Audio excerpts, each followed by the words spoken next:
cet invité, c'est Jean-Jacques Ayagon. Bonsoir. Bonsoir. Alors, c'est un plaisir de vous accueillir à TV5 Monde, une maison que vous connaissez bien pour l'avoir dirigée en 2005-2006. Vous avez un CV impressionnant. Vous avez été ministre de la Culture du gouvernement Raffarin de 2002 à 2004. Vous avez aussi été, je ne cite pas toutes vos fonctions, mais président du château de Versailles. Dans les années 90, président du centre Pompidou. Et depuis plusieurs années, vous êtes aussi le conseiller artistique de François Pinault, qui est l'un des plus grands patrons français, pour ceux qui ne le connaîtraient pas. Il a créé un empire mondial du luxe, de l'habillement, du sport, de la culture. Évidemment, il est propriétaire notamment de 2 musées d'art contemporain, le Palazzo Grassi et la Punta della Dogana à Venise. Alors, vous êtes l'invité du 64 minutes pour parler des 10 ans du musée du Quai Branly, un musée qui est né, on peut le dire, de la volonté du président Chirac.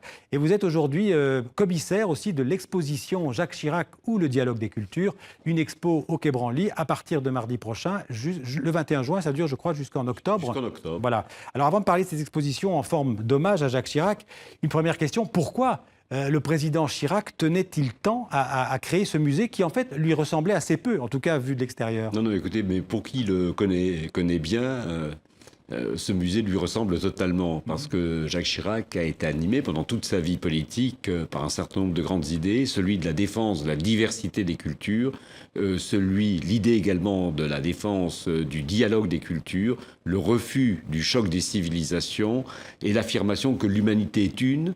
Elle est diverse, naturellement, dans ses cultures, dans ses traditions, dans ses religions, dans ses croyances, dans l'apparence également des individus, mais elle est fondamentalement une. Et donc, toutes les cultures qui émanent de cette humanité ont un droit égal au respect, à la considération et à l'admiration. Et c'est ce que dit ce musée du Quai Branly, et c'est un musée où dialoguent les cultures. Alors, on va parler avec vous aussi, en particulier, de cette exposition, donc Jacques Chirac ou le dialogue des cultures. Mais je vous propose d'abord de voir un reportage de Richard Tripot. Il a été tourné en 2006, au moment de la finition des travaux, quelques jours avant l'ouverture du musée. Regardez. Elle vient de l'île de Pâques. Cette tête moaille est la première à poser son regard sur l'effervescence du chantier. La première des 3500 œuvres d'origine africaine, océanienne, asiatique et américaine qui commencent à arriver dans les salles d'exposition. Dehors, au pied du bâtiment, des centaines d'ouvriers et de jardiniers s'activent toujours pour préparer l'écrin du musée. Un espace de 2 hectares d'arbres, de plantes et de fleurs destinés à envelopper le bâtiment. En surplomb du jardin, la façade du musée surgit comme un long vitrail incrusté de boîtes suspendues dans le vide. Des boîtes colorées, conçues comme des zones de recueillement chargées d'accueillir les objets les plus sacrés. Car pour Jean Nouvel, construire ce musée, c'était avant tout respecter et protéger les œuvres. Ces objets sont des objets sacrés, pour la plupart d'entre eux. Ce sont des objets liés à des croyances, à des rituels. Certains même contiennent des restes des ancêtres. Donc il fallait pour moi d'abord accueillir ces objets avant de les exhiber. C'est un projet qui demandait de la retenue et qui demandait aussi que ce soit une forme d'hommage à ces civilisations. Hommage au peuple d'Amérique du Sud à travers ce mât de Seligman qui, après avoir symbolisé l'ancien musée de l'homme, retrouve ici une place d'honneur. Hommage aussi au peuple et aux cultures d'Océanie. Plusieurs salles sont décorées et peintes par des artistes aborigènes venus tout spécialement d'Australie. Lieu de découverte, le musée du Quai Branly a pour ambition d'être un trésor d'œuvres traditionnelles non européennes, mais aussi un lieu de dialogue entre les cultures et les civilisations. Alors, Jean-Jacques Ayagon, on appelle souvent ce musée le musée des arts premiers. C'est assez difficile à définir, ce concept des arts premiers. Oui, le concept a été abandonné d'ailleurs. Il était plaisant, il a été retenu d'ailleurs. Beaucoup de gens le citent encore. Mais en effet, que sont les arts premiers? Est-ce que l'art roman est un art premier? Est-ce que l'art de la Grèce archaïque est un art premier par rapport à l'art de la Grèce classique? Donc on a abandonné cette expression. On peut dire que c'est les arts non occidentaux? Ce sont les arts non occidentaux. Vous savez, jusqu'à l'ouverture du musée du Quai Branly, on ne considérait comme grand musée que le musée de nos civilisations, les civilisations de l'Europe et en gros du bassin de la Méditerranée, l'Égypte, la Mésopotamie notamment. Le XXe siècle l'a appris à regarder plus loin et à considérer que les civilisations de l'Afrique, de l'Amérique précolombienne, de l'Océanie, de l'Asie étaient également un patrimoine de l'humanité tout entière. Et ce musée exprime cette dilatation de notre regard à la Terre entière.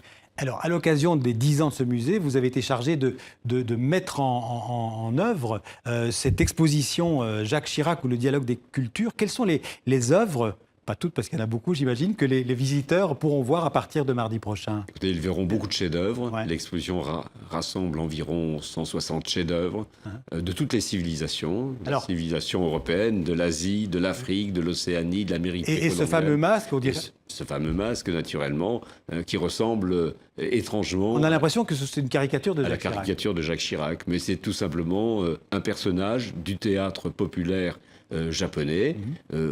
Au Japon, on trouve beaucoup de ces masques fabriqués au XVIIIe, au XIXe ou encore au XXe siècle. Mais c'est une sorte de clin d'œil à l'amour de Jacques Chirac pour le Japon, pour la culture chinoise, pour les bronzes archaïques chinois, pour les précolombiens, pour lesquels il avait organisé une grande exposition en 1994. L'exposition Taïno, pour l'Afrique naturellement, qui a été l'un de ses territoires de prédilection. D'une certaine manière, tous les arts qui n'étaient pas français, c'est assez étonnant pour un président français. On a l'impression qu'en fait, il était plus intéressé par la culture hors de France. Vous voyez, Jacques Chirac, très jeune, c'est ce que montre également l'exposition, regarde au-delà de notre culture, au-delà de notre civilisation.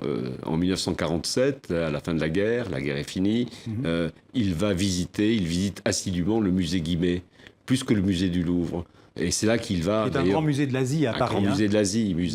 C'est là qu'il découvre les civilisations du Cambodge, de l'Inde, de la Chine. En 1950, jeune encore, il part découvrir l'Afrique du Nord comme pilotin sur un bateau de la marine marchande.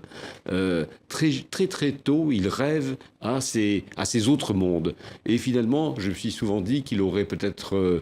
rêver d'avoir un destin à Rimbaud, de partir un jour, de larguer les amarres et de devenir un autre homme. Mais la politique l'a rattrapé. Oui. Mais il a malgré tout, dans la politique, dans la responsabilité publique, cultivé un sens aigu de notre responsabilité à l'égard des autres cultures. Cette exposition, c'est en fait montrer, tout en rendant hommage à Jacques Chirac, l'héritage en fait qu'il nous montre, en fait, le lien entre l'art occidental, ce que l'art occidental en fait doit aux arts premiers.